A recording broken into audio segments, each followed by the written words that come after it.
Hi, this is Unais Mainadi. അതായത് നമ്മുടെ കേരളത്തിലെ ത്രിതല പഞ്ചായത്ത് ഇലക്ഷനുമായി ബന്ധപ്പെട്ട ഒരുപാട് ചൂടൻ കാര്യങ്ങളൊക്കെ നടക്കുന്ന ഒരു സാഹചര്യം കൂടിയാണ്. അതുകൊണ്ട് തന്നെ നമ്മുടെ കാസർഗോഡ് ജില്ലയിലെ പ്രത്യേകിച്ചും എല്ലാവരും ഉറ്റുനോക്കുന്ന ഒരു പഞ്ചായത്ത് കൂടിയാണ് ദേലമ്പാടി ഗ്രാമപഞ്ചായത്ത്.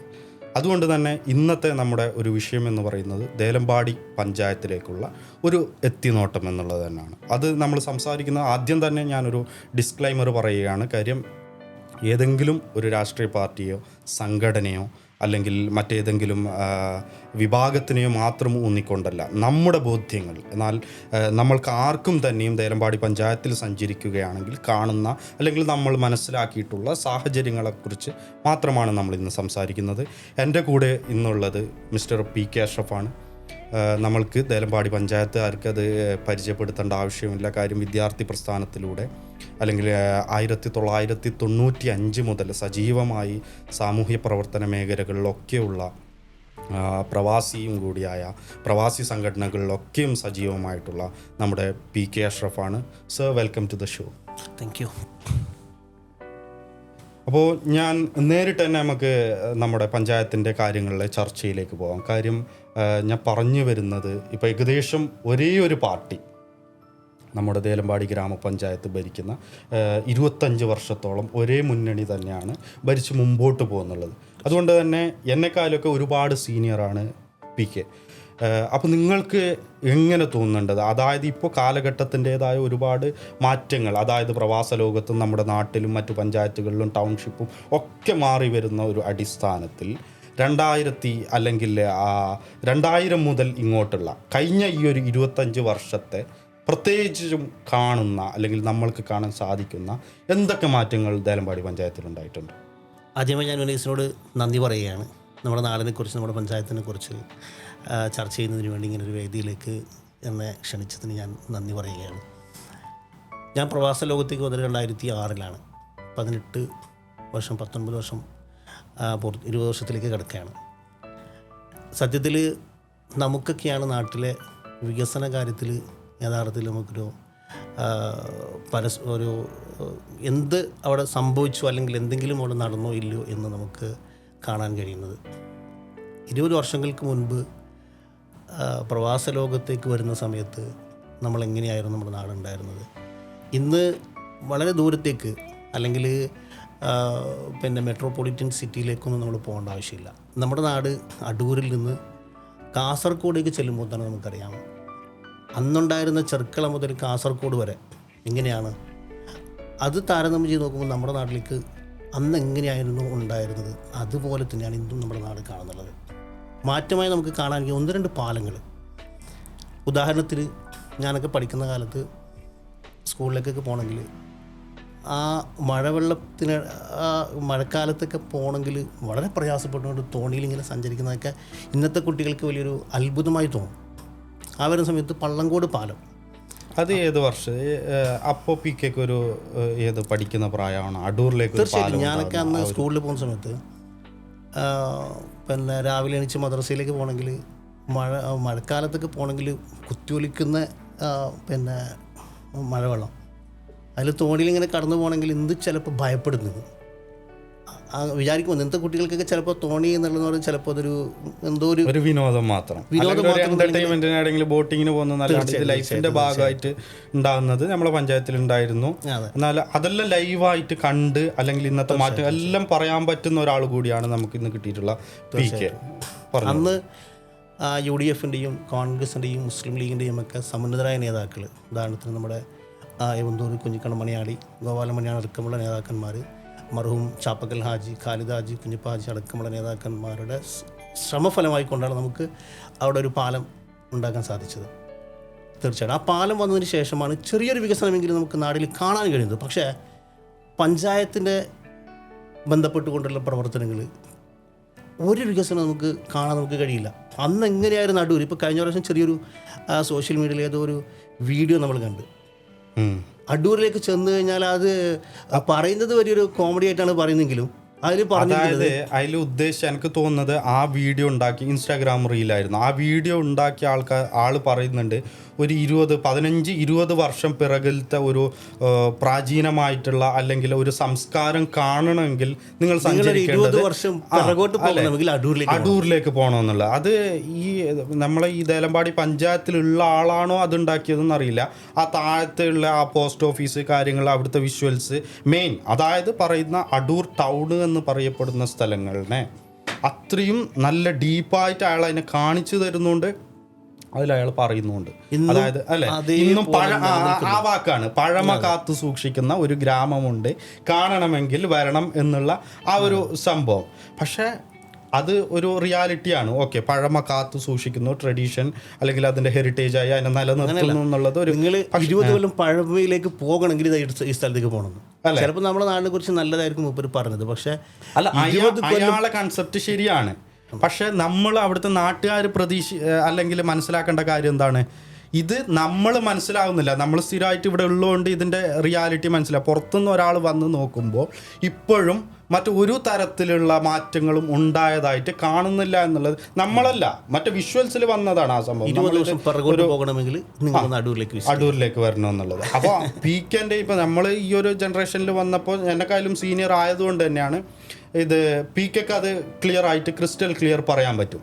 അപ്പോൾ അടൂർ പളങ്കോട് പാലം, അതേപോലെ എന്നെ സംബന്ധിച്ചിടത്തോളം എനിക്ക് പറയാൻ പറ്റുന്ന അല്ലെങ്കിൽ ഇപ്പോൾ ഈ ഒരു സമീപകാലത്ത് ഉണ്ടായി എന്ന് പറയപ്പെടുന്ന ഒരു 3 വികസനങ്ങൾ പറയാം.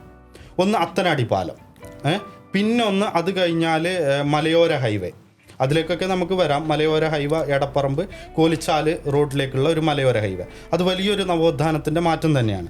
അത് കഴിഞ്ഞാൽ പള്ളത്തൂർ ഒരു പാലം, രണ്ടും വന്നത് നമ്മുടെ ഇബ്രാഹിം കുഞ്ഞ് മന്ത്രിയായ സമയത്ത്, പൊതുമരാമത്ത് വകുപ്പ് മന്ത്രിയായിരുന്ന സമയത്ത്. ഓക്കെ, അതിനുശേഷം പിന്നെ നമുക്ക് ഒരു കാണാൻ പറ്റുന്നത് പാണ്ടി ഗവൺമെന്റ് ഹയർ സെക്കൻഡറി സ്കൂളിൽ അതിമനോഹരമായ ഒരു കെട്ടിടം വന്നിട്ടുണ്ട്. അതും നമുക്ക് പറയാൻ പറ്റും. അപ്പോൾ വിരലിൽ എണ്ണാൻ പറ്റുന്ന ചുരുക്കമുള്ള കുറച്ച് വികസനങ്ങൾ. അതിലൂടെ ഞാൻ പറയുന്നത് ഇപ്പോൾ മലയോര ഹൈവേയുടെ കാര്യം പറഞ്ഞല്ലോ. മലയോര ഹൈവേ എടപ്പറമ്പ് മുതൽ കോളിച്ചാല് വരെ വരുന്ന റോഡിലേക്ക് ഞാൻ RTI വിവരാവകാശ നിയമപ്രകാരം അതിൻ്റെ റിപ്പോർട്ട് എടുത്തപ്പോൾ റോഡ് പണികൾ ഫോർക്ലോസ് ചെയ്തു എന്നാണ് അറിയാൻ സാധിച്ചത്. അപ്പോൾ അതുകൊണ്ട് തന്നെ അതിൽ വരേണ്ട അല്ലെങ്കിൽ അങ്ങോട്ടേക്ക് പോകുമ്പോൾ നമുക്ക് ഇന്നും കാണാൻ പറ്റും ട്രാൻസ്ഫോമർ ഉണ്ട്. ഈ ബള്ളച്ചേരി കഴിഞ്ഞ് മുകളിലേക്ക് പോകുന്ന സ്ഥലത്ത് ഒരു ട്രാൻസ്ഫോമർ റോഡിന് കുറുകെയുണ്ട്. അത് കഴിഞ്ഞ് പഴയ ചെക്ക് പോസ്റ്റ് ഉണ്ടായിരുന്ന ഏവന്തൂർ കഴിഞ്ഞ് മുകളിലേക്ക് മറ്റേ നമ്മുടെ വനമേഖല തുടങ്ങുന്നതിന് മുമ്പായിട്ട് ഇലക്ട്രിക് പോസ്റ്റുകളുണ്ട്. അപ്പോൾ ഇലക്ട്രിക് പോസ്റ്റുകളുടെ നടുവിൽ നിർത്തിയും കൊണ്ടാണ് സൈഡിലുള്ള ഒരു കോൺക്രീറ്റ് റോഡും കാര്യങ്ങളൊക്കെ ചെയ്തിട്ടുള്ളത്. അപ്പോൾ അത് നമ്മൾ ആരായാലും പോകുമ്പോൾ നമുക്കത് കാണാൻ പറ്റും. പക്ഷേ നാളിതുവരെയായിട്ടും നമ്മുടെ ജനപ്രതിനിധികളോ, അതായത് പ്രത്യേകിച്ചും ഈ വികസനം, ഈ ഒരു മലയോര ഹൈവേ എന്ന് പറയുന്നത് നമ്മുടെ പഞ്ചായത്തിൻ്റെ വികസനമാണ്. കാര്യം എന്താ വെച്ചാൽ തുടങ്ങുന്നത് എടപ്പറമ്പ് തൊട്ട് പാണ്ടി വാർഡിനെയും തൊട്ട് കാട്ടിപ്പാറ വാർഡിനെയും തൊട്ട് 3 വാർഡുകളിൽ കൂടി വളരെ വ്യക്തമായ നല്ലൊരു മാറ്റം കൊണ്ടുവരുന്ന മനോഹരമായ ഒരു പാതയാണ്. പക്ഷെ അതിനെ പരിപൂർണമായിട്ട് അതിൻ്റെ പണി തീർക്കുന്നതിനോ അതിനെ ഫോളോ അപ്പ് ചെയ്യുന്നതിനോ ഒന്നും തന്നെ ആരും ശ്രമിച്ചിട്ടില്ല. അപ്പം നമുക്ക് പറയുമ്പോൾ എല്ലാ പാർട്ടിയുടെ ആൾക്കാരുണ്ട്, നമ്മുടെ പഞ്ചായത്ത് അധികൃതരുണ്ട്. അപ്പോൾ എന്തുകൊണ്ട് ഇതിനെ ഫോളോ അപ്പ് ചെയ്ത് അതിനുശേഷം ആ KCBയിൽ ഞാൻ അന്വേഷിച്ചപ്പോൾ അന്ന് എനിക്ക് കിട്ടിയ വിവരം എന്ന് പറയുന്നത് KCBന്ന് ഇതിൻ്റെ കൊട്ടേഷൻ കിട്ടാനുള്ള കാലതാമസം ഉണ്ടായതുകൊണ്ട് ട്രാൻസ്ഫോമർ മാറ്റിയില്ല എന്നുള്ളത്. ഓക്കെ, അതൊരു ചെറിയ കാര്യമല്ലേ. അപ്പോൾ ഒരു ട്രാൻസ്ഫോമറിൻ്റെ കൊട്ടേഷനോ കാര്യങ്ങളോ പോലും സമയബന്ധിതമായിട്ട് കിട്ടാത്തതുകൊണ്ട് ഇന്നും ആ റോഡിന് കുറുകെ അതങ്ങനെ തന്നെയുണ്ട്. അതിനുശേഷം പിന്നെ ചോദ്യത്തിലേക്ക് പോയപ്പോൾ വനമേഖലയ്ക്ക് പകരം റിസർവ് വനത്തിന് പകരം റവന്യൂ ഭൂമി കണ്ടെത്തി കഴിഞ്ഞാൽ ഇത് കൊടുക്കുക എന്നുള്ളൊരു സംഭവമുണ്ട്. അപ്പോൾ നമുക്ക് എവിടെയെങ്കിലും നമ്മളത് ഫസ്റ്റ് പ്രയോറിറ്റി ലിസ്റ്റിൽ വന്നപ്പോൾ മറ്റടുത്ത് ഭൂമി കണ്ടെത്തുകയും അതിനെ ഫോളോ അപ്പ് ചെയ്ത് കൊടുത്തിരുന്നെങ്കിൽ ഒരു പക്ഷേ അത് വളരെ മനോഹരമായിട്ട് അവിടെ തീർന്നു പോയേനെ. അപ്പോൾ ഇതോടുകൂടി ഈ ഒരു റോഡാണ് ഏറ്റവും കൂടുതൽ ഞാൻ വിശ്വസിക്കുന്നത് ഒരു നാടിൻ്റെ വികസനം എന്ന് പറയുന്നത്. നിനക്ക് പ്രവർത്തിക്കേണ്ടത് ചെയ്യേണ്ടതായിരുന്നു പറഞ്ഞു കഴിഞ്ഞാൽ നാടിലെ നമ്മുടെ ഭരണാധികാരികളാണ്. കഴിഞ്ഞ 25 വർഷമായിട്ട് നമ്മുടെ നാട്ടിൽ ഭരണം നടത്തിക്കൊണ്ടിരിക്കുന്നത് CPMൻ്റെ നേതൃത്വത്തിലുള്ള ഇടതുപക്ഷം എന്ന് എനിക്ക് പറയാൻ കഴിയില്ല.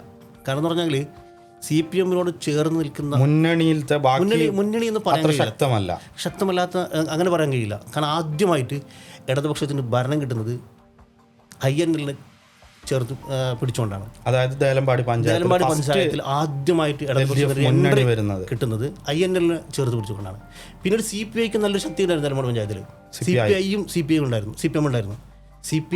CPI എന്ന് പറയുന്നത് ഇപ്പോൾ ഒരു ആളില്ലാ പാർട്ടിയായി മാറി. INLും നാമാവശേഷമായി അലിഞ്ഞുപോയി. അതായത് CPMനോട് ആരൊക്കെ ചേർന്നിരിക്കുന്നു അവരെ കലിഞ്ഞു പോകുന്നൊരു സംഭവമാണ് നമ്മൾ കണ്ടുകൊണ്ടിരിക്കുന്നത്. അവരുടെ ധാർഷ്ട്യമാണ്. സത്യം പറഞ്ഞാൽ ഈ പറയുന്ന കാര്യങ്ങളൊക്കെ ചെയ്യേണ്ടത് ആരാണോ നമ്മുടെ പഞ്ചായത്ത് ഭരിക്കുന്ന അവരുടെ നേതൃത്വത്തിലാണ് ചെയ്യേണ്ടത്. അതിനവർ മുതിർന്നിട്ടില്ല എന്നുള്ളതാണ്. പക്ഷെ മറ്റുള്ള ആരെങ്കിലും വരികയാണെങ്കിലോ അവരെ മർക്കട മുഷ്ടി അല്ലെങ്കിൽ അവരുടെ മുഷ്ടി ഉപയോഗിച്ചുകൊണ്ട് അവർ ആ ഭാഗത്ത് കടുപ്പിക്കാൻ പറ്റാത്ത രീതിയിൽ കൊണ്ടുപോവുകയാണ്. അത് അന്ന് മുതൽ നമ്മൾ കണ്ടുകൊണ്ടിരിക്കുകയാണ്. ഇന്നും അത് തുടർന്നുകൊണ്ടിരിക്കുകയാണ്. ഇന്ന് ചെറിയൊരു മാറ്റം വന്നിട്ടുണ്ട്. ഇതൊക്കെ കൂടെയുള്ള ആളുകൾ തന്നെ തിരിച്ചറിഞ്ഞുകൊണ്ട് ഒരു ചെറിയൊരു മാറ്റം വരാൻ ഇപ്രാവശ്യത്തെ തെരഞ്ഞെടുപ്പിന് സാധ്യമാകുമെന്നുള്ളതാണ് ഞാനൊക്കെ വിശ്വസിക്കുന്നുള്ളത്. അതായത് നമ്മളിപ്പോൾ സോഷ്യൽ മീഡിയയിൽ കാണുന്നതുകൊണ്ട് പലയിടത്തും നമ്മൾ മനസ്സിലാക്കിയിട്ടുണ്ട്. പലരും ഈ മുന്നണിയുടെ ഭാഗമായിട്ടുണ്ടായിരുന്ന പലരും ഇന്ന് നേർക്കുനേർ മത്സര രംഗത്തുണ്ട് എന്നുള്ളതൊക്കെ. അതേപോലെ ഞാൻ പറഞ്ഞു വരുന്ന ഈ മലയോര ഹൈവേയുടെ അത് ചെറിയൊരു മാറ്റർ അല്ല PK. കാര്യം മലയോര ഹൈവേ ഉണ്ടാകുന്നതോടുകൂടി നമുക്കറിയാം പാണ്ടി ഭാഗത്ത് നിന്ന് പോകുന്ന അല്ലെങ്കിൽ കുറ്റിക്കോല് ബേത്തൂർപ്പാറ പോകണമെന്നുണ്ടെങ്കിൽ അവിടെ സ്വകാര്യ വാഹനം ഉണ്ടെങ്കിൽ അല്ലാതെ ഒരു പബ്ലിക് ട്രാൻസ്പോർട്ട് അങ്ങോട്ടേക്ക് ഇല്ല. അപ്പോൾ ഈ ഒരു മലയോര ഹൈവേ തുറന്നു കൊടുക്കുകയാണെങ്കിൽ എത്രയോ ആൾക്കാർക്ക്, പ്രത്യേകിച്ചും ഈ പറയുന്ന പോലെ ഈ ഭരിക്കുന്ന കക്ഷിയുടെ ഏറ്റവും സ്വാധീനമുള്ള മേഖലയിൽ കൂടിയാണ് ഈ റോഡ് കടന്നു പോകുന്നത്. അതായത് കാട്ടിപ്പാറ പള്ളഞ്ചി ഭാഗത്തു കൂടി അവർക്ക് സ്വാധീനമുള്ള മേഖലയിൽ പോലും ഒന്നും ചെയ്യാൻ പറ്റാത്ത അവസ്ഥയാണ്. അപ്പൊ ഈ ഒരു സംഭവം, മലയോര മേഖലയുടെ ഈ ഒരു സംഭവം, അത് എങ്ങനെയൊക്കെ ന്യായീകരിക്കാൻ കഴിഞ്ഞാലും അല്ലെങ്കിൽ പറയാൻ ശ്രമിച്ചു കഴിഞ്ഞാലും അതൊരു വൻ പരാജയം തന്നെയാണ്, വൻ ഒരു വീഴ്ച തന്നെയാണ് ഈ ഒരു മേഖലയുമായ ഈ ഒരു റോഡുമായിട്ട് ബന്ധപ്പെട്ട വിഷയം. ബാക്കിയൊക്കെ മാറ്റി നിർത്തിയാലും ഇതൊരു വൻ പരാജയമായിട്ട് തന്നെ നമ്മളത് സമ്മതിച്ചു കൊടുക്കേണ്ടി വരും. കാര്യം അതിനുശേഷം എനിക്ക് തോന്നുന്നു August 30 മറ്റോ ഞാൻ വീണ്ടും ഒരു ഹർജി കൊടുത്തിട്ടുണ്ടായിരുന്നു. അതിനുശേഷം എനിക്ക് നോട്ടിഫിക്കേഷൻ വന്നിട്ടുണ്ട്, വീണ്ടും നമ്മൾ പ്രയോറിറ്റി ലിസ്റ്റിൽ കയറിയിട്ടുണ്ട്. പക്ഷെ നമ്മളിതിപ്പോൾ ഇവിടുന്ന് എവിടുന്നെങ്കിലും ഓൺലൈനിൽ ചെയ്യുന്നത് മാത്രമേ ഉള്ളൂ. എന്നിട്ട് പോലും ആ ഒരു ഫോളോ അപ്പ് ചെയ്യാൻ ശ്രമിക്കുമ്പോൾ അതിൻ്റേതായ റീപ്ലേസ് വരുന്നുണ്ട്. പക്ഷെ അതേപോലെ നമ്മുടെ ഭരിക്കുന്ന അല്ലെങ്കിൽ ഉത്തരവാദിത്തപ്പെട്ട ആൾക്കാർ ഇതിന് മുന്നിട്ടിറങ്ങുമായിരുന്നു എങ്കിൽ ഒരുപക്ഷെ നമുക്കിതിന് പകരം ഒരു റവന്യൂ ഭൂമി എത്രയും പെട്ടെന്ന് കിട്ടുമായിരുന്നു. ആ ഒരു പണി അല്ലെങ്കിൽ അത് പരിപൂർണമായിട്ട് പൂർത്തീകരിച്ചേനെ. അവിടെ മറ്റൊരു സാധ്യത കൂടിയുള്ളത് PK, അതായത് പാണ്ടി ഗവൺമെൻറ് ഹയർ സെക്കൻഡറി സ്കൂളിലേക്ക് 2000 എനിക്ക് തോന്നുന്നു 10-ലോ 11-ലോ ആണ് ഹയർ സെക്കൻഡറി അനുവദിക്കുന്നത്. അപ്പോൾ അവിടെയുള്ളത് +2 കൊമേഴ്സിന് ഏറ്റവും നല്ല കൊമേഴ്സ് വിത്ത് കമ്പ്യൂട്ടർ ആപ്ലിക്കേഷൻ ഏറ്റവും നല്ല സബ്ജക്റ്റാണ് അവിടെ കിട്ടിയിട്ടുള്ളത്. പക്ഷെ അവിടെ എന്താണ്, നമ്മൾ കേരളം മൊത്തം സീറ്റില്ല എന്ന് പറഞ്ഞ് കരയുന്നുണ്ട്. അടുത്തേക്ക് എത്താൻ കുട്ടികളില്ല, അവിടെ കുട്ടികൾ കുറവാണ്. പക്ഷെ എന്തുകൊണ്ടാണ് കുട്ടികൾ വരാത്തത്? അടിസ്ഥാന സൗകര്യം എത്തിപ്പെടാൻ പറ്റുന്നില്ല. മാത്രമല്ല അവിടത്തേക്ക് വരുന്ന ടീച്ചേഴ്സ് വരെ ട്രാൻസ്ഫർ മേടിച്ചിട്ട് പോവുകയാണ് എങ്ങനെയെങ്കിലും. കാര്യം നമുക്കിത് വരണമെങ്കിൽ അല്ലെങ്കിൽ എത്തിക്കണമെങ്കിൽ ഒന്നെങ്കിൽ കുറ്റിക്കോല് ബേത്തൂർപ്പാറ ആ വഴിയുള്ള പബ്ലിക് ട്രാൻസ്പോർട്ട് ഒന്ന് ഓപ്പൺ ആവുകയാണ്. അതിൽ റോഡിൻ്റെ ലഭ്യതക്കുറവ്, സാധ്യതക്കുറവ് അങ്ങനെയുള്ളതുണ്ട്. ഈ മലയോര ഹൈവേ നമുക്ക് പരിപൂർണമായിട്ട് കിട്ടിയിരുന്നെങ്കിൽ അവിടെ ഡെവലപ്പ് ആകാൻ പോകുന്നത് ഈ പാണ്ടി എന്ന പ്രദേശവും അവിടുത്തെ ആ ഹയർ സെക്കൻഡറി സ്കൂളും കൂടിയാണ്. അത് ഒരു വൻ പരാജയമായിട്ട് നമ്മൾ മനസ്സിലാക്കുന്നില്ല, അല്ലെങ്കിൽ ആരും ഇതിനെപ്പറ്റി ചിന്തിക്കുന്നില്ല, ബോധേഡല്ല ആരും ഒരിക്കലും.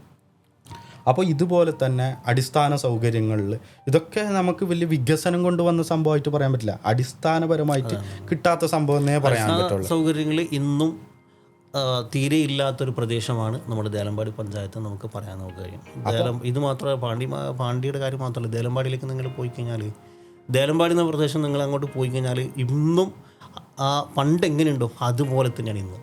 അതിലൊന്നും ഒരു മാറ്റങ്ങൾ നമുക്ക് കാണാൻ കഴിയില്ല. അവിടെ നല്ലൊരു ഹയർ സെക്കൻഡറി സ്കൂളുണ്ട്, ആ സ്കൂളിൻ്റെ അവസ്ഥ തന്നെയാണ്.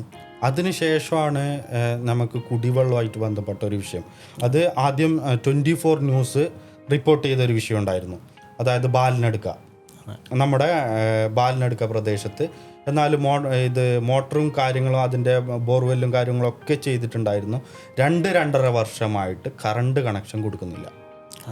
അപ്പം അങ്ങനെ ഒരു ഇഷ്യൂ അവിടെ എനിക്ക് വന്നത് ഉനീസിനെ കുറിച്ച് പബ്ലിസിറ്റി ആയതിനു ശേഷമാണ് ഒരു ഉദ്ഘാടനം ചെയ്യുന്നത്. അതന്നെ ഞാൻ പറഞ്ഞിരുന്നത്, എനിക്ക് അവിടെ രാഷ്ട്രീയ ഭേദം തന്നെ, പക്ഷെ അതൊരു രാഷ്ട്രീയമായിട്ടല്ല, അവിടുത്തെ ജനങ്ങൾ എന്നോട് ഇങ്ങനെ ഒരു സംഭവം ഉണ്ട്. ഞാൻ ചോദിച്ചേട്ടാ കാര്യം, അത് ഞാൻ എൻ്റെ ഒരു സൃഷ്ടി കൊണ്ടുണ്ടാക്കിയെടുത്ത ഒരു വ്യാജ വാർത്തയൊന്നുമല്ല. കാര്യം ആദ്യമായിട്ട് കുടിവെള്ളത്തിൻ്റെ ഞാൻ റിപ്പോർട്ട് ചെയ്യുമ്പോൾ ഞാനൊരു ചാനലോ കാര്യങ്ങളോ ഉള്ളതുകൊണ്ട് അവിടുത്തെ ജനങ്ങളാണ് എനിക്ക് ഈ റിപ്പോർട്ടും വാർത്തയും തരുന്നത്. അപ്പോൾ അതിൻ്റെ വസ്തുത എന്തെന്ന് നോക്കി ഞാൻ പറയാറുണ്ട്, എനിക്ക് വാർത്തകൾ തരുന്നവരോട് വിത്ത് ക്രിസ്റ്റൽ ക്ലിയർ പ്രൂഫ് എനിക്ക് തരണം, വീഡിയോ കാര്യങ്ങളോ മറ്റെന്തെങ്കിലും ഉണ്ടെങ്കിൽ.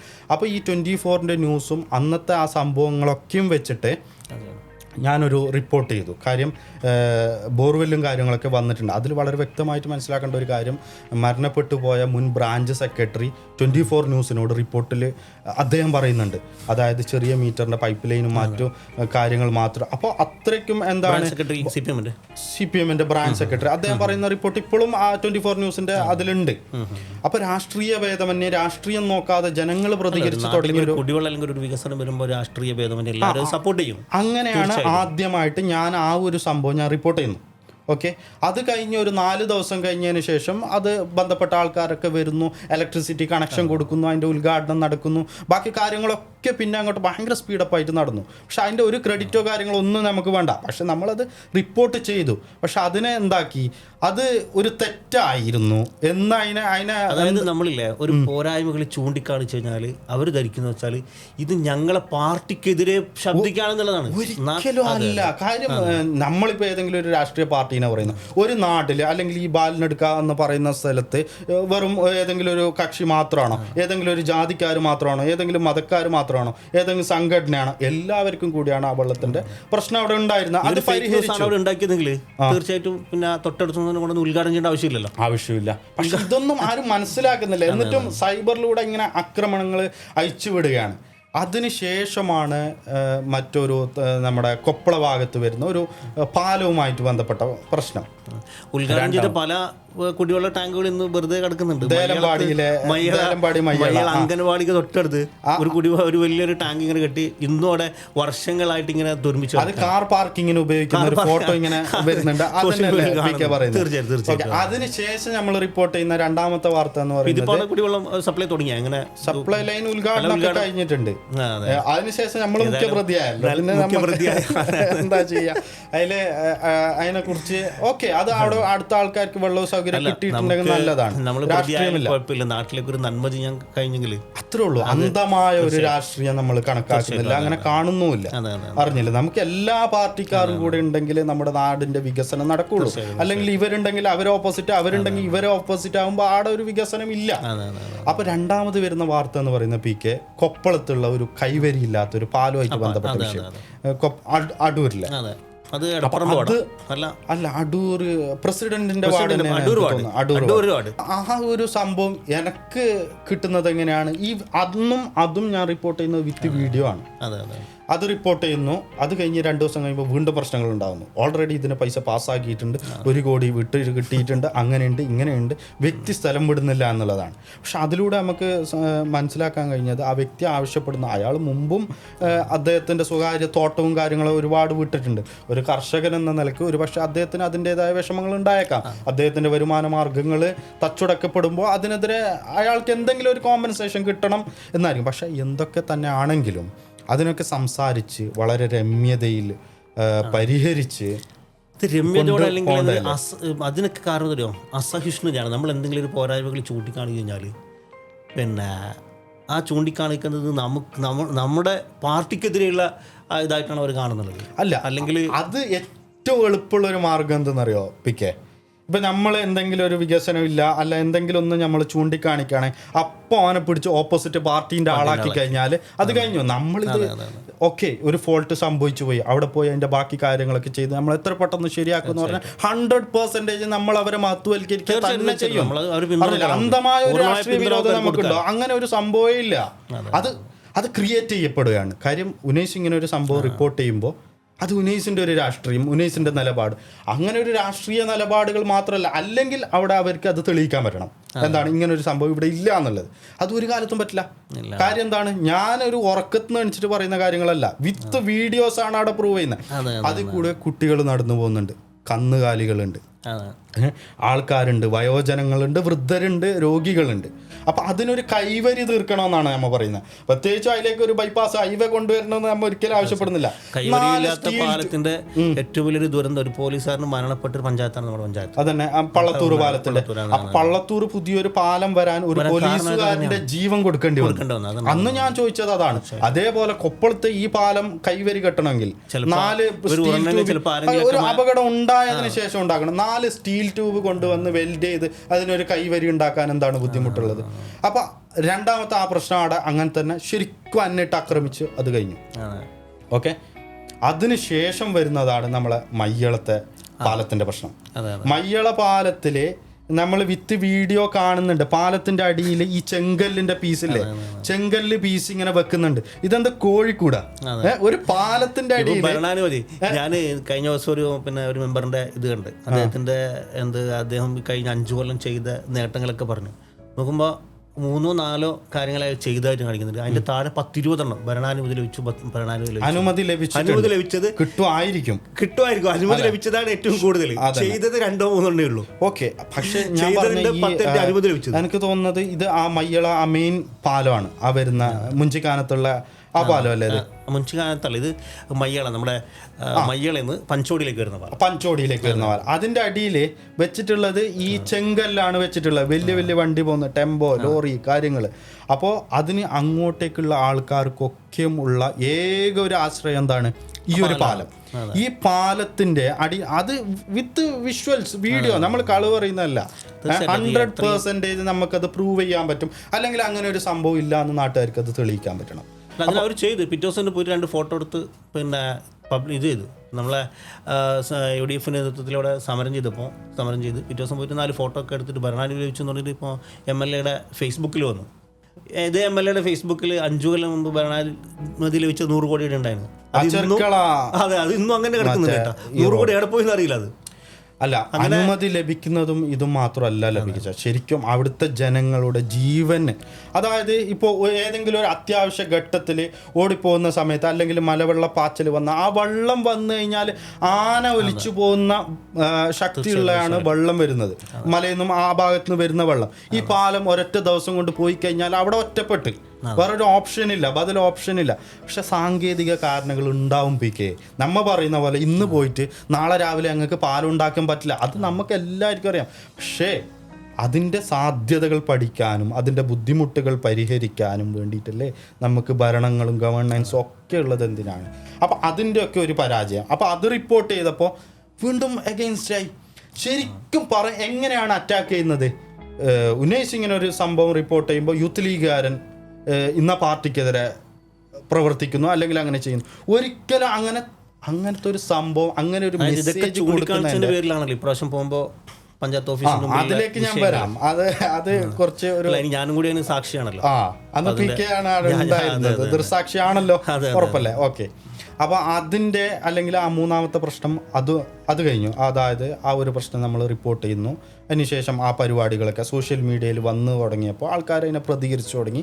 അല്ലെങ്കിൽ നമുക്കറിയാം എത്രയോ ആൾക്കാർ ദേലമ്പാടി, ഊജമ്പാടി, മയ്യളയിലുള്ള എത്രയോ ആൾക്കാർ ഇന്ന് ഫോറിനിലാണ്. ഫോറിനിലെന്ന് പറയുമ്പോൾ GCC അല്ല, യൂറോപ്യൻ കൺട്രീസാണ്. എനിക്ക് തോന്നുന്നത് നമ്മളെ പഞ്ചായത്തിൻ്റെ അകത്ത് ഈ 3 വാർഡുകൾ എടുത്താൽ ഏറ്റവും കൂടുതൽ യൂറോപ്യൻ കൺട്രീസിലേക്ക് പോയിട്ടുള്ളത് ഒരു പക്ഷേ ഈ 3 വാർഡിൽ നിന്നായിരിക്കും എന്നാണ് എനിക്ക് തോന്നുന്നത്. ഓക്കെ, അത് നമ്മളെ പണിയല്ല, അത് ഇവിടുത്തെ പ്രവാസി ലിസ്റ്റും കാര്യങ്ങളൊക്കെ ചെയ്യേണ്ട ഒരു ബോഡി ഉണ്ട്, അതൊന്നും ചെയ്തിട്ടില്ല.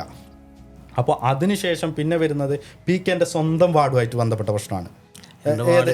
മറ്റേ നമ്മൾ റിപ്പോർട്ട് ചെയ്ത ആ ഒരു ചളിക്കുളമായിട്ട് നടക്കുന്ന ഒരു മഴ വന്ന ആകെ മണ്ണും ചളിയായിട്ടുള്ള അത് PKൻ്റെ സ്വന്തം വാർഡല്ലേ? അതിനെ പറ്റിയിട്ട് എന്ത് പറയാ PKക്ക്? ആ വാർഡിൽ കാലങ്ങളായിട്ട് പറഞ്ഞില്ല, എനിക്കൊന്നും എൻ്റെ അറിവിലൊന്നും UDF അല്ലെങ്കിൽ വേറൊരു പാർട്ടിക്ക് അവിടെ ഇന്ന് വരെ മെമ്പർമാരുണ്ടായിട്ടില്ല. മെമ്പറില്ല, പഞ്ചായത്ത് മെമ്പറില്ല, ബ്ലോക്ക് മെമ്പറില്ല, ജില്ലാ പഞ്ചായത്ത് മെമ്പറില്ല, MLA ഇല്ല, എല്ലാം CPM ആണ്. എന്നിട്ട് പോലും ഒരു വികസനം കൊണ്ടുവരാൻ പറ്റുന്നില്ല എന്നുള്ളതാണ്. കാലങ്ങളായിട്ട് എൻ്റെ അറിവിൽ പോലും ഞാനൊക്കെ അറിയാവുന്ന കാലം തൊട്ട് ഇന്നവരെ അവിടെ നമുക്ക് മെമ്പറില്ല.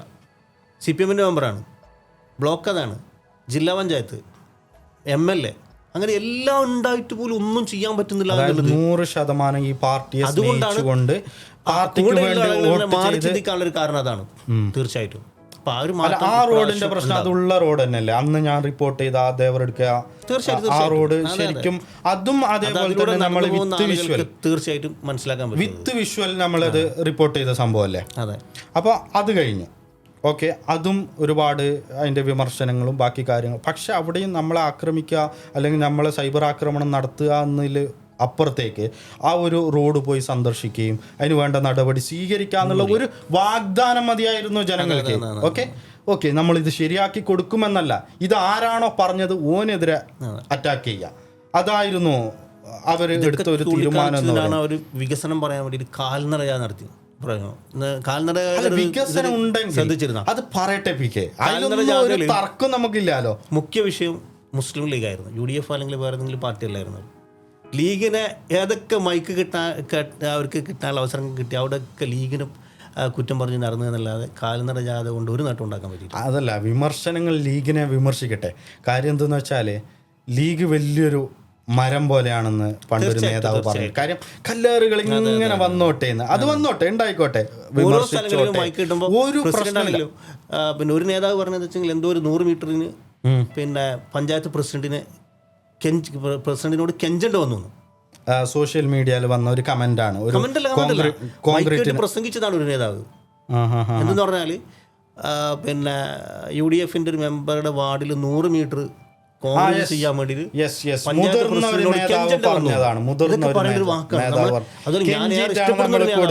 അയാളെ അങ്ങനെ കേട്ടത് ഭയങ്കര അത്ഭുതമായി പോയി. കാരണം വെച്ചാൽ ഞങ്ങളൊക്കെ ഏറെ സ്നേഹിക്കുന്ന ഒരു വ്യക്തിയായിരുന്നു.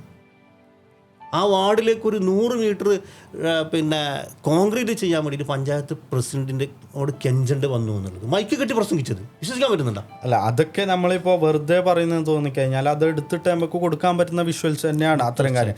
നമ്മളിപ്പോൾ ഇലക്ഷൻ പറയാൻ പറ്റുന്നു സ്ഥാനാർത്ഥിയാകുമ്പോഴാണ് LDF-ന്റെ UDF-ന്റെ BJP-യുടെ ഒക്കെ സ്ഥാനാർത്ഥി ജയിച്ചു കഴിഞ്ഞാൽ അത് നമ്മുടെ എല്ലാവരുടെയും കൂടെ മെമ്പറാണ് അല്ലേ?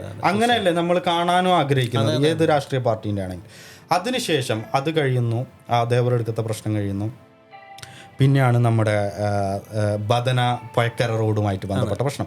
അതായത് മെയിൻ അടൂരിലേക്ക് വരുന്ന റോഡാണ്, പള്ളങ്കോട് തന്നെ കട്ട് ചെയ്ത് പോകുന്ന പഞ്ചായത്തിന്റെ ഹൃദയഭാഗം എന്ന് പറയാം. ആടുന്ന് കുറെ ഉള്ളിൽ പോയിട്ടുള്ള അല്ലെങ്കിൽ അകത്തുള്ള അങ്ങനത്തെ ഒരു റോഡൊന്നുമല്ല, മെയിൻ പോക്കറ്റാണ്. അവിടുന്ന് വരുന്ന മെയിൻ റോഡിൽ നിന്ന് കട്ട് ചെയ്ത പോക്കറ്റിലേക്ക് ഇറങ്ങുന്നതാണ് ബദന പൊയക്കര പുതിയ കണ്ടം ആ റോഡ്. ആ റോഡിനെ പറ്റിയിട്ടാണ് പിന്നെ നമ്മ അത് റിപ്പോർട്ട് ഇട്ടത്. അപ്പോൾ പറഞ്ഞു ഇതിന് ഫണ്ട് പാസ്സായിട്ടുണ്ട്, പണി നടക്കുന്നുണ്ട് കാര്യം. പക്ഷേ ഞാൻ ചോദിക്കട്ടെ PK, എന്നിട്ട് ഞാൻ എന്തായാലും പറയാറുണ്ടല്ലോ, ഏതൊരു വിഷയമാണെങ്കിലും കണ്ണടച്ച് ഞാൻ അത് റിപ്പോർട്ട് ചെയ്യാൻ നിൽക്കാറില്ല. എനിക്കതിൻ്റെ വസ്തുത കിട്ടിയിട്ടേ ഞാൻ റിപ്പോർട്ട് ചെയ്യുന്നുള്ളത്. അപ്പോൾ അത് അതിനെക്കുറിച്ച് പഠിച്ചപ്പോൾ 7.5 വർഷങ്ങൾക്ക് മുമ്പ്, അതായത് ഇപ്പോൾ ഉള്ള ഭരണ സമിതി അല്ലെങ്കിൽ മുമ്പത്തെ 7.5 വർഷം മുമ്പ് തന്നെ അവിടുത്തെ സ്ഥലങ്ങളൊക്കെ മുമ്പുണ്ടായിരുന്ന ഷുഹൈബ് എന്ന് പറയുന്ന മെമ്പർ ഇടപെട്ട് അടുത്ത കാര്യങ്ങളൊക്കെ പഞ്ചായത്തിലേക്ക് കൊടുത്തിട്ടുണ്ട്. അതിൻ്റെ പേപ്പർ വർക്കൊക്കെ കൊടുത്തിട്ടുണ്ട്. വിട്ടുകൊടുത്തില്ല. ഓക്കെ, കഴിഞ്ഞ 7.5 വർഷമായി പോലും അത് ഒന്ന് ടാർ ചെയ്യാൻ പറ്റിയില്ല. പക്ഷെ ഇപ്പോൾ എലക്ഷൻ പടിവാതിക്കൽ നിൽക്കുമ്പോൾ കുറച്ചൊരു കോൺക്രീറ്റ് അവിടെ കൊണ്ടുപോയിട്ട് കൊടുത്തിട്ടുണ്ട്. ഓക്കെ, അഭിനന്ദനാർഹമാണ്, കിട്ടിയത് ഉള്ളത് തന്നെ അത് പറയേണ്ടതാണ്, അതില്ല എന്ന് പറയാൻ പാടില്ല.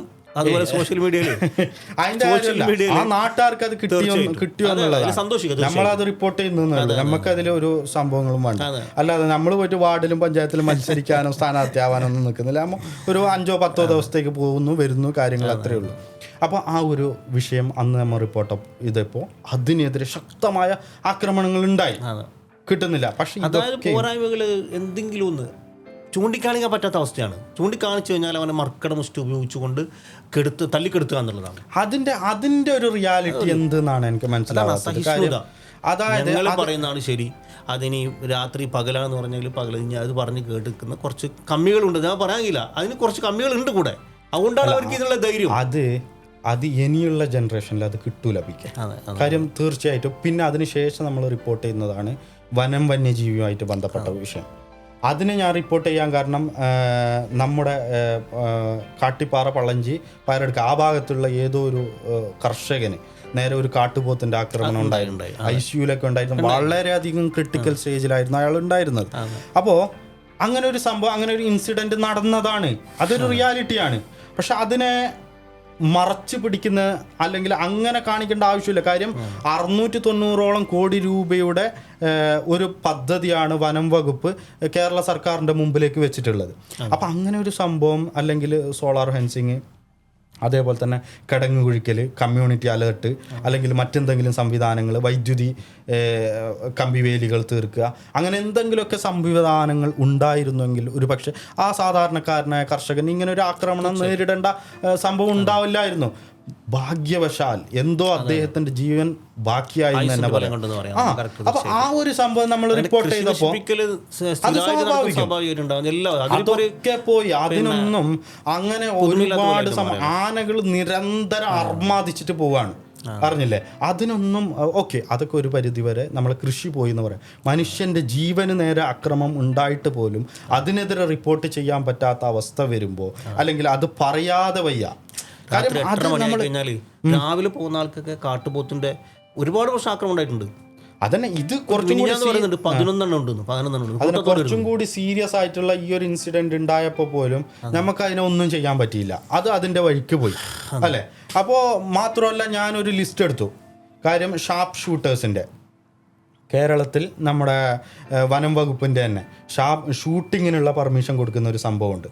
അതായത് എനിക്ക് തോന്നുന്നത് നമ്മുടെ പഞ്ചായത്തിൽ, ബാക്കി എല്ലാ പഞ്ചായത്തിലും ഏകദേശം 10-22 ഷാർപ്പ് ഷൂട്ടേഴ്സ് ഉണ്ട്.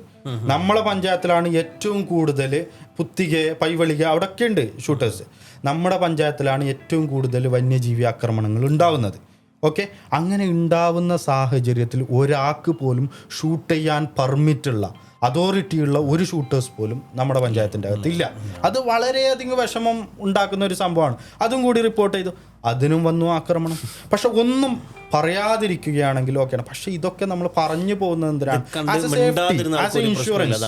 As A insurance. കാര്യം നമ്മൾ ഇതൊക്കെ സേഫ് ആക്കി നമ്മുടെ നാടിനെ സംരക്ഷിക്കേണ്ട ഉത്തരവാദിത്വം നമുക്കാണ് വിക്കേ. തീർച്ചയായിട്ടും. അല്ലാതെ നമുക്ക് വേണ്ടി സമരം ചെയ്യാനും നമുക്ക് വേണ്ടി കാര്യങ്ങൾ ചോദിക്കാനും കൊറിയയിൽ മറ്റേ ആഫ്രിക്കയിൽ നിന്നൊന്നും ആരും വരില്ല. നമ്മൾ തന്നെ ചോദിക്കേണ്ടി വരും, അറിഞ്ഞില്ലേ? അപ്പോൾ ആ ഒരു സംഭവം, അല്ലെങ്കിൽ അത് കഴിഞ്ഞു. ആ ഒരു ഇൻസിഡൻറ്റ് 1 by 1 നമ്മൾ റിപ്പോർട്ട് ചെയ്യുമ്പോൾ വാർത്തയുടെ അല്ലെങ്കിൽ വസ്തുതയുടെ അടിസ്ഥാനത്തിൽ തന്നെയാണ് 100% കൊടുത്തത്. ഓക്കെ, അതിനുശേഷമാണ് തെരുവുവിളക്കുമായിട്ട് ബന്ധപ്പെട്ട വിഷയം റിപ്പോർട്ട് ചെയ്യുന്നത്. കാര്യം MBയുടെ ഒരു ഐമാക്സ് ലൈറ്റ് ഉണ്ട്. അപ്പോൾ അത് നമ്മുടെ പഞ്ചായത്തിൽ ഒരു 3 സ്ഥലത്തേക്ക് മറ്റോ കിട്ടി ഐമാക്സ് ലൈറ്റ്. അത് MP പല പ്രാവശ്യം പഞ്ചായത്തിന് കത്തയച്ച്, പക്ഷേ പഞ്ചായത്ത് പിന്നെ കറണ്ട് ബിൽ അടക്കാൻ പൈസ ഇല്ലാന്ന് പറഞ്ഞിട്ട് അത് ബ്ലോക്ക് ചെയ്തു. അതിൽ എനിക്ക് പറയാനുള്ളത് എങ്ങനെയാന്ന് വെച്ചാൽ, കറണ്ട് ബിൽ അടക്കാൻ പൈസ ഇല്ലാന്ന് പറഞ്ഞിട്ട് പഞ്ചായത്ത് അവസാനം ഇപ്പോൾ 5 കൊല്ലം മുമ്പ് കൊടുത്ത 1-2 ചെറിയ സ്ട്രീറ്റ് ലൈറ്റ് ഉണ്ടായിരുന്നു. അതൊക്കെ ഇതുവരെ ഒന്നും ചെയ്തില്ല. ഇപ്പോൾ പഞ്ചായത്ത് ഇലക്ഷന് ഒരാഴ്ച മുമ്പ് മിനിയാന്നൊക്കെ ഒരു 10 ദിവസം മുമ്പ് വാർഡ് മെമ്പറും പിന്നെ ആൾക്ക് പോയി ശരിയാക്കുന്നുണ്ട്. പിന്നെ അത്യാവശ്യം തട്ടിക്കൂട്ടൽ പരിപാടികൾ ഇപ്പോൾ ചെയ്തുകൊണ്ടുണ്ട് ആ ഒരു കാര്യത്തിൽ. അതേപോലെ 2023 ശരിക്കും ഞാൻ നേരിട്ട് പഞ്ചായത്ത് പ്രസിഡന്റിനെ കാണുകയും നേരിട്ട് പരാതി കൊടുക്കുകയൊക്കെ ചെയ്തു. എന്താണ്, കൊറ്റുമ്പയിലേക്കാണ് അത് കിട്ടിയിട്ടുള്ളത്. ആ ഭാഗത്തേക്ക് അത്യാവശ്യമാണ്, എന്തായാലും അത് കൊടുക്കണം എന്നുള്ളത്. 2023 സെപ്റ്റംബർ 30 ഞാൻ സെപ്റ്റംബർ 25 30 അങ്ങനെ എന്തോ തീയതിക്കാണ് ഞാൻ കൊടുത്തത്. നേരിട്ട് പരാതി പഞ്ചായത്ത് ഓഫീസിൽ പോയി കൊടുത്തിട്ടുണ്ട്. പക്ഷെ ഒരു സംഭവം നടന്നില്ല. അതിനുശേഷം എന്തായെന്നറിയോ, കൊറ്റുമ്പയിൽ മദ്രസയിലേക്ക് പോകുന്ന പിള്ളേർ പെരുപ്പാമ്പിനെ കണ്ട് പേടിച്ചു എന്നുള്ളൊരു സംഭവം വലിയ, അത് മറ്റേ നമ്മളെ മീഡിയാസൊക്കെ വന്നതാണ്. പെരുപ്പാമ്പ് ഇങ്ങനെ റോഡിന്, അത് എത്ര മണിക്കാണ്? ഒരു 6:30-7 മണി സമയത്ത്. ഓക്കെ, ആ ഭാഗത്തൊന്നും സ്ട്രീറ്റ് ലൈറ്റ് ഇല്ല. അതിനുശേഷം അടുത്ത നാട്ടുകാർ ഇടപെട്ടുകൊണ്ട് കയ്യിൽ നിന്ന് പൈസ പിരിച്ച് ഇപ്പോൾ 5-6 സ്ട്രീറ്റ് ലൈറ്റ് വെച്ചിട്ടുണ്ട്. അവിടെ പോയാൽ നോക്കിയാൽ കാണും. പക്ഷെ ഇതൊക്കെയും ക്ലബ്ബുകളും നാട്ടുകാരൊക്കെ ഇടപെട്ടിട്ട് ഉണ്ടാക്കിയ സ്ട്രീറ്റ് ലൈറ്റാണ്. പിന്നീട് അവർ കറണ്ട് ബിൽ അടക്കായതിലും അവർ കട്ട് ചെയ്തിട്ടുണ്ടായിരുന്നു. അതിപ്പോൾ വീണ്ടും ചെറിയ രീതിയിലൊക്കെ പുനഃസ്ഥാപിക്കുന്നുണ്ട് കേട്ടോ. കുറച്ചൊക്കെ പഞ്ചായത്ത് ഇലക്ഷൻ ഇപ്പോൾ ഈ പിന്നെ ഡേറ്റ് പ്രഖ്യാപിക്കുന്നതിന് ഒരാഴ്ച മുമ്പാണ് വീണ്ടും അവരൊന്ന് ശരിയാക്കിയത്. അതുവരെ അവർ കറണ്ട് ബിൽ അടക്കാൻ പൈസ അവർ കട്ട് ചെയ്തിട്ടുണ്ടായിരുന്നു. അപ്പോൾ ഇത്തരം ഒരു ചെറുവാൾക്കും കത്തുന്നുണ്ടായില്ല. അപ്പോൾ ഇത്തരം സംഭവങ്ങൾ നോക്കിപ്പിക്കുക, ഇതൊക്കെ നമ്മൾ റിപ്പോർട്ട് ചെയ്യുന്നതിൽ അസഹിഷ്ണുത ഉണ്ടാകുന്നതിൽ ഒരു അർത്ഥവുമില്ല. കാര്യം അതൊന്നും നമ്മൾ റിപ്പോർട്ട് ചെയ്യാതിരിക്കുന്നത് എങ്ങനെയാണ്? ഇതൊക്കെ നമുക്ക് അത്യാവശ്യമായിട്ട് കിട്ടേണ്ടത്. ഇതൊന്നും വികസനത്തിൻ്റെ ഭാഗമല്ല. 2 തെരുവുകളൊക്കെ, ഒരു കോൺക്രീറ്റ് റോഡോ ചെറിയൊരു റോഡോ ഇതൊന്നും ഉണ്ടാക്കിയാൽ അതിന് വികസനം എന്ന് പറയാൻ പറ്റില്ല. കാര്യം അത് അടിസ്ഥാനപരമായിട്ട് കുടിവെള്ളം, നടക്കാനുള്ള റോഡ്, നടപ്പാതകൾ, അതുപോലെയുള്ള മാലിന്യ നിർമ്മാർജ്ജനം, അതൊക്കെ വരുന്നത് നമ്മൾ അടിസ്ഥാന സൗകര്യത്തിൽപ്പെട്ട സംഭവങ്ങളാണ്. പഞ്ചായത്തിൽ ആകെയുള്ള വികസനം എന്ന് അറിയോ? വാഴക്കന്ന് കൊടുക്കുന്നുണ്ട്, വാഴക്കന്നും മറ്റേ മാവിൻ തയ്യും. അത് നല്ല രീതിയിൽ വിതരണം ചെയ്യുന്നുണ്ട്. അത് വരുമ്പോൾ നല്ല എല്ലാ ഗ്രൂപ്പിലും വരും. നല്ല വാഴക്കന്ന് ഇന്നെത്തിയിട്ടുണ്ട്. വാഴക്കന്നും മറ്റേ കശുമാവിൻ തയ്യും വിതരണം ഭംഗിയായി. അതിന് എന്താ കാരണം? അത് വാങ്ങാൻ പോകണമെങ്കിൽ നമ്മളെ പഞ്ചായത്തിൽ നികുതി അടക്കണം. നിന്റെ വീട്ടിൻ്റെ നികുതി അടച്ച റെസീറ്റും കൊണ്ട് പോകണം. അപ്പോൾ കിട്ടാത്ത നികുതി പിടിക്കാനൊരു വഴിയും കൂടിയാണ്. അതൊരു കണക്കിന് നല്ല കാര്യമാണ്. അങ്ങനെയെങ്കിലും ആൾക്കാർ നികുതി അടക്കുന്നുണ്ടെങ്കിലും ഒക്കെയാണ്. അങ്ങനെ ഒരു സംഭവം ഉണ്ടെങ്കിൽ അത് ബെസ്റ്റ് ഓപ്ഷൻ. വാഴക്കന്ന് കൊണ്ടുവന്ന് കൂട്ടിയിട്ട് പിറ്റേ ദിവസം വോയിസ് ഇടും, വാഴക്കന്ന് എത്തിയിട്ടുണ്ട്, നികുതി അടച്ച റെസീറ്റായി വരിക. അത് നല്ല ഐഡിയ ആണ്. അങ്ങനെയെങ്കിലും പൈസ പഞ്ചായത്തിൽ കിട്ടും. നികുതി പിരിക്കാൻ പറ്റുന്നുണ്ടെങ്കിലും ഒക്കെയാണ്. പക്ഷെ അതേപോലെ തന്നെ നമ്മൾ കാർഷിക രംഗത്തേക്ക് വരാം. നമ്മളത് ഏറ്റവും കൂടുതൽ കൃഷി, അടക്ക കൃഷിയും മറ്റു കൃഷിയൊക്കെ ഉള്ള ഒരു പഞ്ചായത്തും കൂടിയാണ്. പഞ്ചായത്തിലേക്ക് വരുന്ന കൃഷി ഓഫീസർ എന്ന് പറയുന്നത് വളരെ കൃത്യമായി കൃഷിയുമായി ബന്ധപ്പെട്ട അത്രയ്ക്കും വിജ്ഞാനവും നോളജും അതിൻ്റെ എല്ലാ എന്താ പറയുക പഠിക്കേണ്ടതിൻ്റെ അങ്ങേറ്റം കഴിഞ്ഞിട്ടാണ് നമ്മളവിടെ ഒരു കൃഷി ഓഫീസർ എത്തുന്നത്. ആ കൃഷി ഓഫീസർക്ക് സ്വതന്ത്രമായി വർക്ക് ചെയ്യാനുള്ള ഒരു സംവിധാനം നമ്മളവിടെ ഉണ്ടാക്കി കൊടുക്കണം. അറിഞ്ഞില്ലേ? ഏറ്റവും കൂടുതൽ കൃഷി ആശ്രയിച്ച് ജീവിക്കുന്ന ആളുകളാണ് നമ്മുടെ പഞ്ചായത്തിലുള്ളത്. അറിയാലോ, മറ്റുള്ള ഏത് മേഖലയെക്കാളും കൂടുതൽ കൃഷിയെ ആശ്രയിച്ച് ജീവിക്കുന്ന ആളുകളാണ് നമ്മുടെ അവിടെ ഉള്ളത്. അവർക്ക് വരുന്ന ഓഫീസർമാർക്ക് സ്വതന്ത്രമായിട്ട് ചെയ്യാനുള്ള സൗകര്യം ഇല്ല. അതന്നെ, അത് എല്ലാം രാഷ്ട്രീയ വൽക്കരിക്കുന്നൊരു അജണ്ട മാത്രം. അല്ലെങ്കിൽ അതേപോലെ ഒരുപാട് പ്രവാസികൾക്ക് ഒരുപാട് ലാൻഡ് ഉണ്ട് നമ്മുടെ നാട്ടിൽ. അല്ലെങ്കിൽ ഇതുപോലെയുള്ള ലാൻഡുകൾ ഏറ്റെടുത്തുകൊണ്ട് നല്ലൊരു കൃഷിയുടെ ഒരു സംവിധാനങ്ങളുമായിട്ട് പഞ്ചായത്ത് മുമ്പോട്ട് വെക്കുകയാണെങ്കിൽ ഒരു ആഴ്ചയിലുള്ള ഒരു പഞ്ചായത്തിൻ്റെ ഒരു ആഴ്ച ചന്ത, അതുപോലെയുള്ള സംഭവങ്ങൾ, അല്ലെങ്കിൽ പ്രവാസികളൊക്കെ നമുക്ക് സഹകരിക്കാം.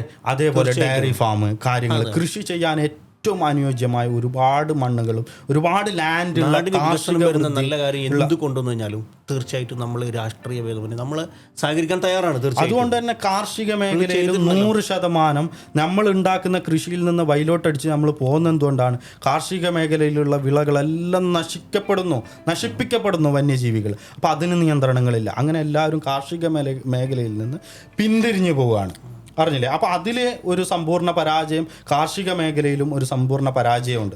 പിന്നെ PK പറഞ്ഞു, ഏറ്റവും കൂടുതൽ നെൽകൃഷി ഉണ്ടായിരുന്ന പ്രദേശമാണ്. ഇന്ന് പല വയലുകളും തരിശു ഭൂമിയായി മാറിയിരിക്കുകയാണ്. വെള്ളമില്ല, അല്ലെങ്കിൽ മറ്റു സംവിധാനങ്ങളില്ല. അതൊരു സമ്പൂർണ്ണ പരാജയമാണ് കാർഷിക മേഖല. അത് പറയുന്നതാണ്. അത് കഴിഞ്ഞ് PK പറഞ്ഞ പോലെ നമ്മളെല്ലാവരും പ്രവാസികളെല്ലാം വന്ന് ഇൻവെസ്റ്റ് ചെയ്യുമെന്ന് പറഞ്ഞല്ലോ.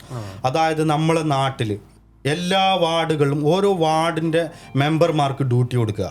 കാര്യം അതാത് വാർഡിലുള്ള ഒരു ഓൺട്രപ്രണറെങ്കിലും കൊണ്ടുവരിക, എന്തെങ്കിലും ഒരു സ്ഥാപനം നമ്മളെ നാട്ടിൽ ഉണ്ടാക്കിയെടുക്കുക. നമ്മളെ നാട്ടിൽ എത്ര ബിസിനസ്സുകാരുണ്ട്, പ്രവാസി ബിസിനസ്, നല്ല ടോപ്പ് ബിസിനസ് ടൈക്കൂൺസ് ആയിട്ടുള്ള എത്രയോ ആൾക്കാർ നമ്മുടെ ദേലമ്പാടി ഗ്രാമപഞ്ചായത്തിൻ്റെ അകത്തുണ്ട്.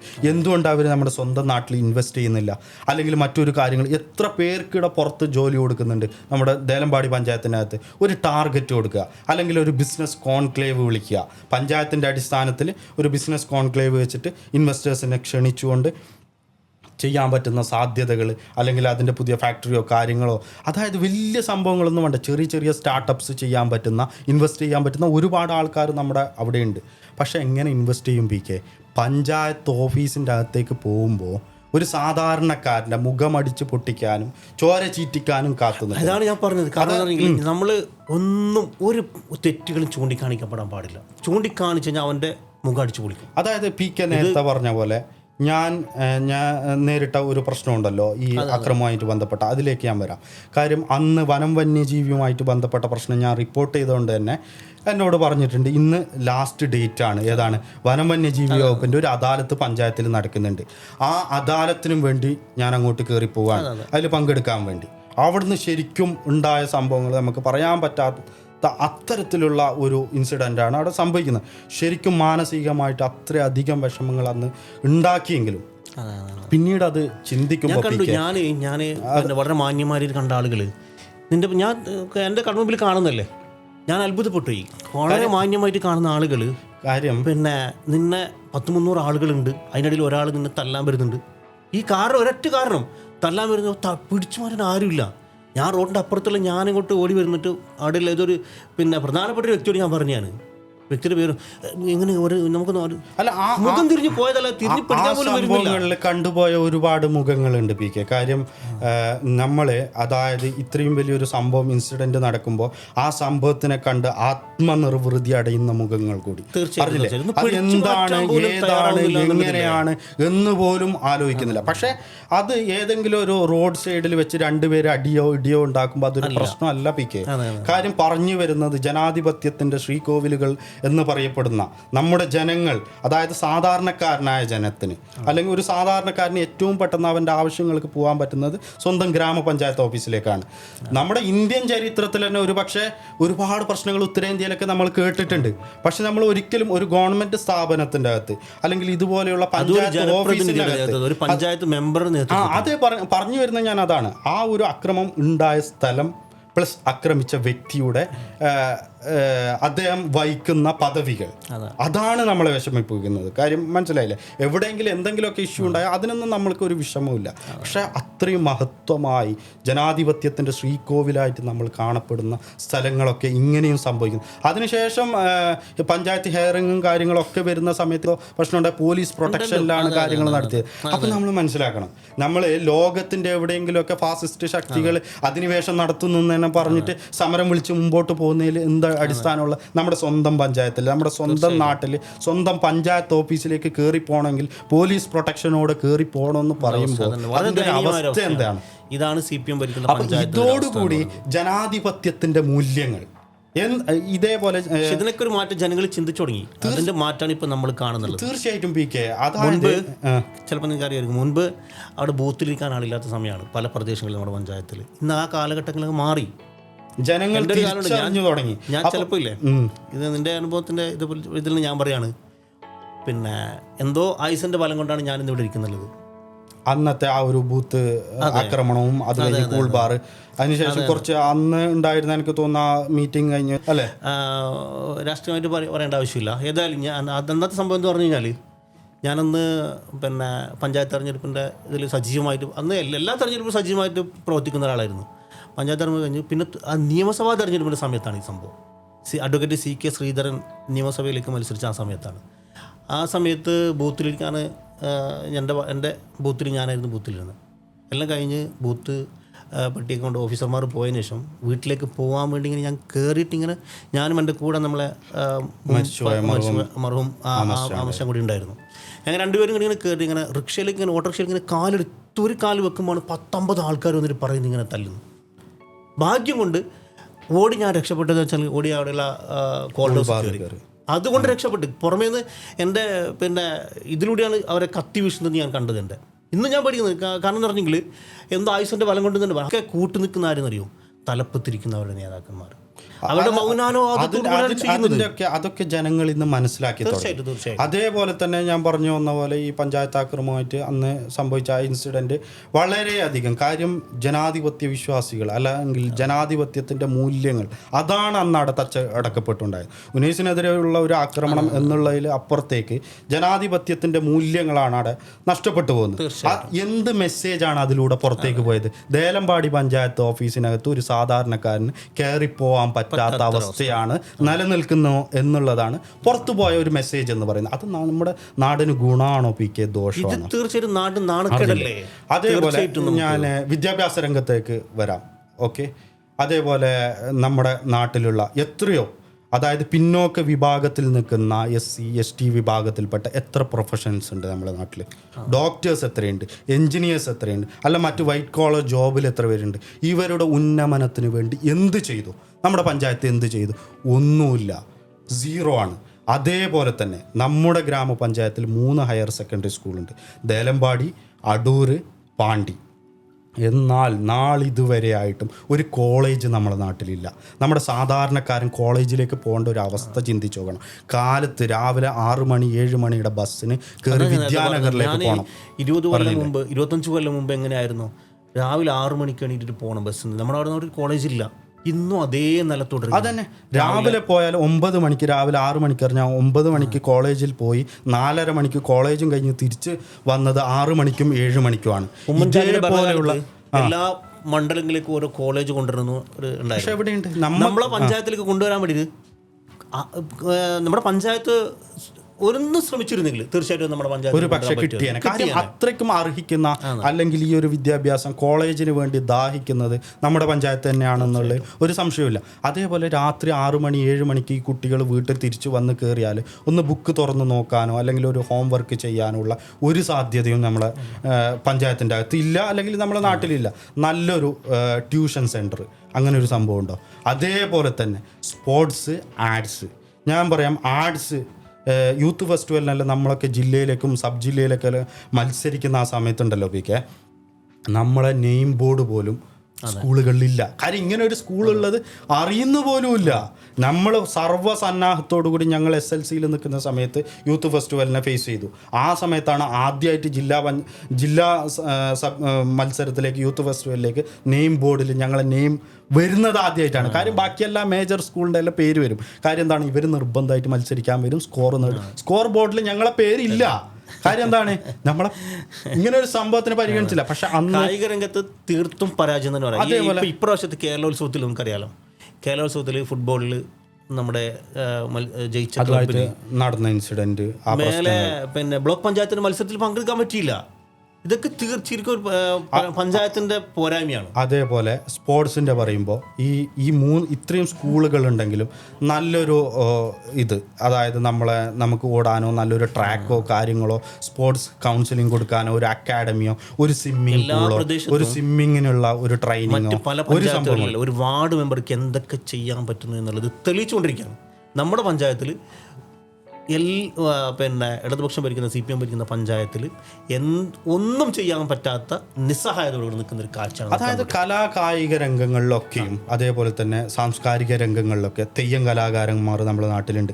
അതേപോലെ തന്നെ യക്ഷഗാനങ്ങൾ ചെയ്യുന്ന ഏറ്റവും നല്ല അടിപൊളിയായിട്ട് ചെയ്യുന്ന കലാകാരന്മാർ നമ്മുടെ നാട്ടിലുണ്ട്.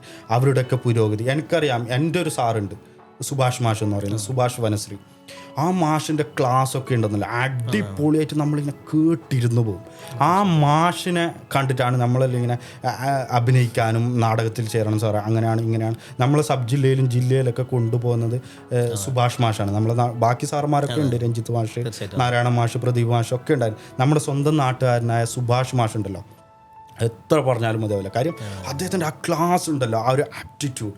അദ്ദേഹം ഓടി വരുന്ന പയറെടുക്കുക ആ ഭാഗത്താണ് ആളുടെ വീട്. 10 മണി ഓട് വേർത്തൊലിച്ച് വരും മാഷ്.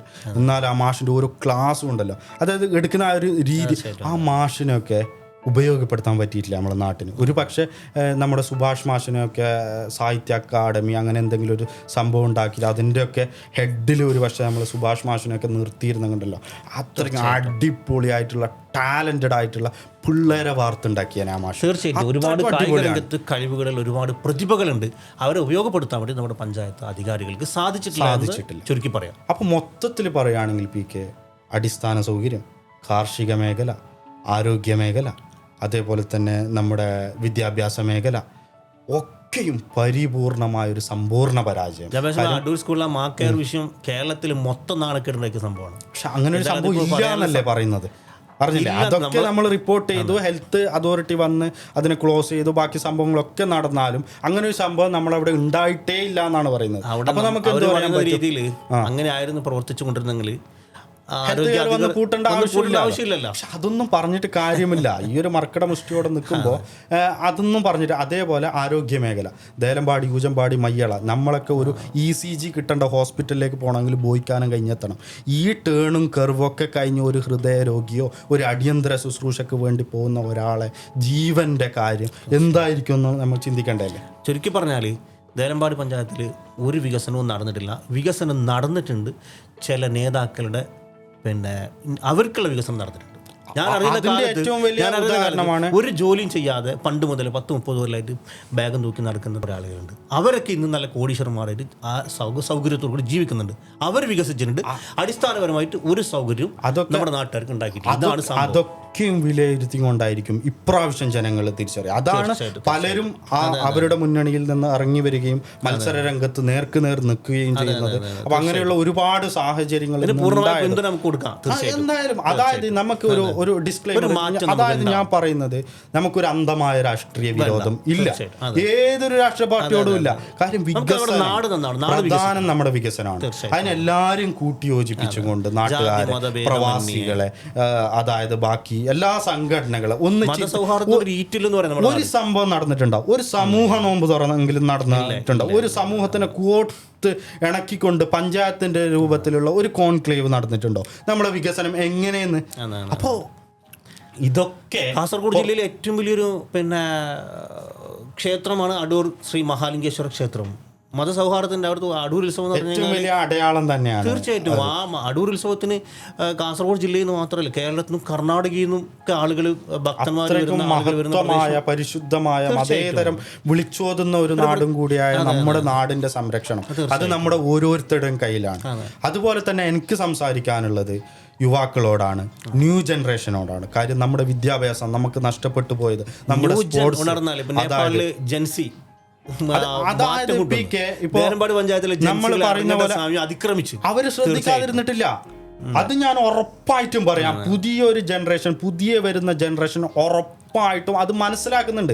സോഷ്യൽ മീഡിയയിലൂടെ ലോകങ്ങൾ കാണുന്നുണ്ട് അവരുടെ തീരുമാനങ്ങൾ, അവരുടെ നിലപാടുകൾ. ഇപ്രാവശ്യത്തെ ഇലക്ഷനിൽ അത് കാണാം. തീർച്ചയായിട്ടും നമുക്കത് കാണാൻ പറ്റും. കാര്യം നിഷ്പക്ഷമായിട്ട് നിൽക്കുന്ന എത്രയോ ആൾക്കാർ, ഇതിനെ ദാഹിക്കുന്ന ആൾക്കാർ, ഇതെങ്ങനെയെങ്കിലും പുറത്ത് കൊണ്ടുവരാൻ ശ്രമിക്കുന്ന ആൾക്കാർ, പുതിയൊരു നവോത്ഥാനം ആഗ്രഹിക്കുന്ന, സ്വപ്നം കാണുന്ന ആൾക്കാർ, ഒരു പരിധിക്കപ്പുറത്ത് ഇങ്ങനെ ക്ഷമകെട്ട് അങ്ങനെ നിൽക്കുന്ന ഒരു സമൂഹം ഉണ്ട് പിക്ക്. അപ്പോൾ ഇതൊക്കെയാണ് നമുക്ക് ഈ പ്രാവശ്യത്തെ ഇലക്ഷനിലൂടെ നമുക്ക് കാണാനും സാധിക്കുന്നത്.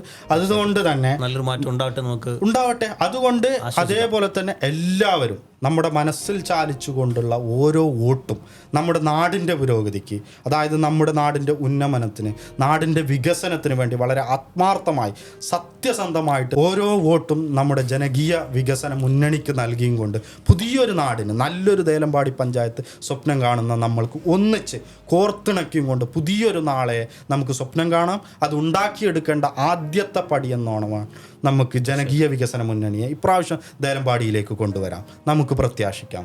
ഓക്കെ, അതോടുകൂടെ ഞാൻ എൻ്റെ ഈ സംസാരങ്ങൾ നിർത്തുന്നു. ഇത് കണ്ട് മനസ്സിലാക്കുന്ന ആൾക്കാർ കയ്യടിക്കട്ടെ, അല്ലെങ്കിൽ അവർ കല്ലെറിയട്ടെ. മാറ്റങ്ങൾ ഉണ്ടാവട്ടെ. തീർച്ചയായിട്ടും. Thank you.